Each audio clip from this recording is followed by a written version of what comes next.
आकाशवाणी संबलपुर जोहार आंचलिक खबर पढ़ुचन तापस रंजन साहू। पहलगाम आतंकवादी आक्रमण उत्तरू भारत पाकिस्तान संघर्ष बाबदे वैदेशिक सचिव विक्रम मिश्री गलाकाल संसदीय कमिटी के सूचना देछन। कमिटीर सदस्य मानकु श्री मिश्री बहुत जरूरी तथ्य देथिबार बेले भारत पाकिस्तान अस्त्र विरति थी अमेरिकार केन्सी भूमिका नायन बोली स्पष्ट करिछन। गला 10 तारिख भारत पाकिस्तान डीजीएमओ स्तर द्विपाक्षिक कथबार्ता जरिए अस्त्र विरति लगी आलोचना होइथिला और सहमति बिल प्रकाश पाइथिला। इति केन्सी बिल 3 नंबर पक्षर हस्तक्षेप नायन बोली श्री मिश्री कहिछन। सेडे पाकिस्तान आड़ू परमाणु आक्रमण केन्सी प्रकार संकेत नायन बोली वैदेशिक सचिव श्री मिश्री सूचना देछन। हाइकोर्टर सबू अवसरप्राप्त विचारपति मानकु स्थायी कि अतिरिक्त विचारपति भाव नियुक्ति मान्यता निर्विशेष थी समान पेंशन देवार के सुप्रीमकोर्ट गलाकाल निर्देश देछन। जातीय ग्रीन ट्रिब्यूनाल विचारपति और सबू जिला जज मानकु अवसर उतरू समान सुविधा देवार लगी न्यायालय निर्देश देछन। वन रैंक वन पेंशन नीति के समर्थन करी प्रधान विचारपति जस्टिस बी.आर. गवाई कहिछन न्यायिक स्वाधीनता के सुरक्षित रखबार लगी दरमा बागीर अवसर उत्तर सुविधा के समानता देवार जरूरी है।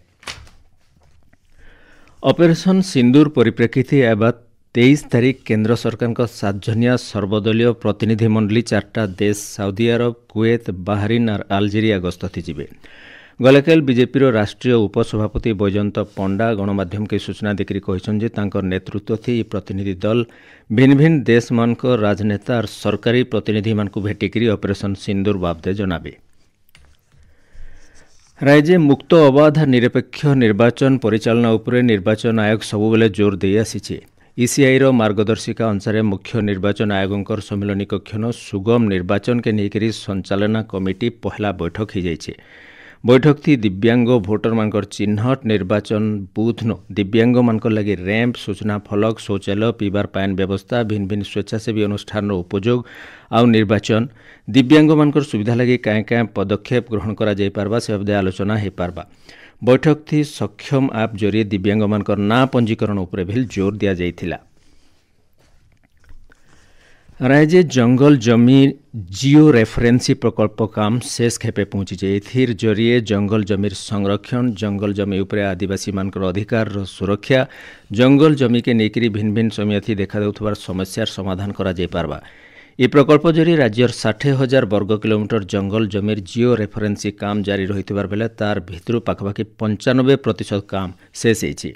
ए बाबदे कमिटीर अध्यक्ष सिद्धांत दासंकर अध्यक्षताते गोटे समीक्षा बैठक हो जाइछि। उपमुख्यमंत्री प्रभाती परिडांकर अध्यक्षताते महिला और शिशु विकास विभाग सम्मिलनी कक्षन समाज कल्याण बोर्डर गठन और कार्यप्रणाली बाबदे गोटे बैठक हो जाइए।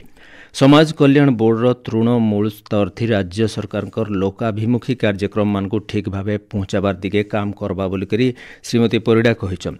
राज्यर भिन्न भिन्न क्षेत्र थी काम करुथबार अण सरकारी संगठन मान समाज कल्याण बोर्ड जरिए तालिकाभुक्त करा जाय गाँ गाँ जन सचेतनता सृष्टि करा जाय बोली श्रीमती परिडा मत देछन। बोर्ड कार्य परिसर के आहरी बढ़ावार लगी वार्षिक कार्यावली कैलेंडर तैयार करवार लगी उपमुख्यमंत्री निर्देश देछन। भुवनेश्वर मिशन शक्ति भवन कॉर्पोरेट सामाजिक दायित्व पदक्षेप जरिए महिला नेतृत्वाधीन उद्योगी मानकर प्रोत्साहन शीर्षक गोटे जरूरी उच्चस्तरीय बैठक हो जाइए। उपमुख्यमंत्री प्रभाती परिडा बैठक की अध्यक्षता करी स्वयं सहायक गोष्ठी सदस्य मानकर उद्योगी हेबार यात्राते और लक्षपति दीदी सृष्टि करवारती ओडिशा के 1 नंबर करवार लगी बैंकिंग क्षेत्र भूमिका के प्रशंसा करथिले। राज्य स्वयं सहायक गोष्ठी उत्पादित दरब लगी सुभद्रा शक्ति गोटे ब्रांड हेबा बोली करी उपमुख्यमंत्री श्रीमती परिडा कहिछन। नीति आयोग आघर अध्यक्ष RG20 भारत सरकार प्रतिनिधि शेरपा अमिताभ कांत गलाकाल झारसुगुड़ा गस्त जाकरी उन्नयन कार्यक्रम मानकर समीक्षा करिछन। जिलापाल सम्मिलनी कक्षन होइतिबार गोटे बैठक थी जिलार समस्या निराकरण बाबदे आलोचना करी जिला के शिक्षा स्वास्थ्य नियुक्ति और प्रदूषण बागिर समस्यार समाधान करबार लगी मास्टर प्लान तैयार करा जिबा बोली कहिथिले।